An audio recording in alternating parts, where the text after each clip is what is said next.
What's the Gronk fallout? Any? Nothing specific. I think that people here in New England, as they often do, once he ended up in Tampa, were quick to say, you know what, screw him anyway. Because he really did author an exit that was Belichickian in some ways, Belichickian, because, you know, he timed it up so that they were right up against the cap and said, hey, I'm coming back.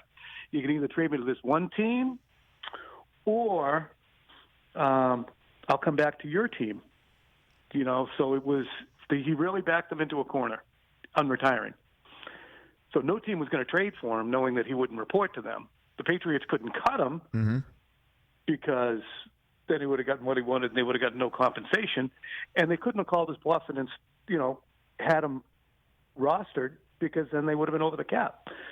So it was a fairly shrewd move. We'll see, honestly, how Belichick views that in the future. What will his relationship be like with Gronkowski? Because of all the guys who didn't have a say in where they landed, Vrabel, Seymour, Mankins, on and on and on, Malloy, Gronkowski ends up being the guy who orchestrates a departure on his terms and gets what he wants. It's kind of funny.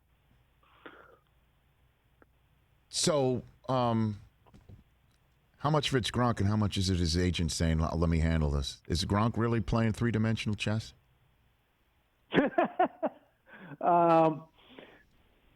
Somebody might have tapped him on the shoulder and said, hey, if you do this, it'll work. I wouldn't be surprised if it wasn't. He's a Rosenhaus guy still, right, Gronk? Yeah, sure. Yeah. So maybe he did, but Drew's got such a good relationship with Belichick and would never want to damage that.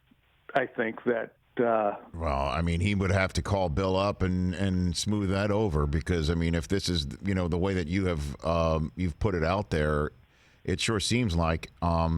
Or you could sit here and say that Belichick kind of made the first move to try and send him to Detroit, to Patricia, 100%. right?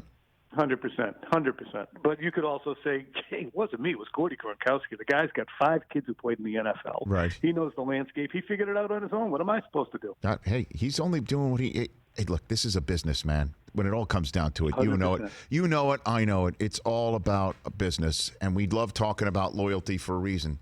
We love talking about loyalty because we're so loyal to our teams and our cities and what the team is, and that's the Jerry Seinfeld phrase that we don't root for the players, we root for the laundry. You know, we root for the uniform, but obviously we root for players. Certainly, when we fall in love with them, people like Gronk are so lovable.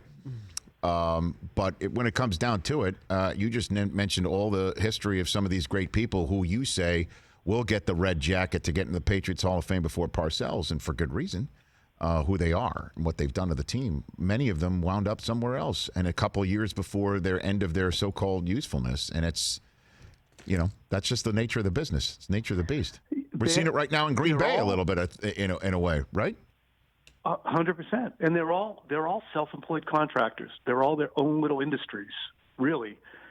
And not only that, but they're fighting for a finite piece of pie in a salary cap. So they're actually pitted against each other, yet they're still able to live within that greenhouse or, you know, protected element where they're all with each other and pulling in the same direction. It's fascinating because they're fighting over the same money and who's going to get more of it.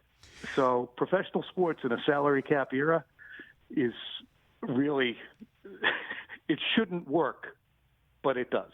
Hey, you watched all the way to the end. Thanks for that. Watch more right here.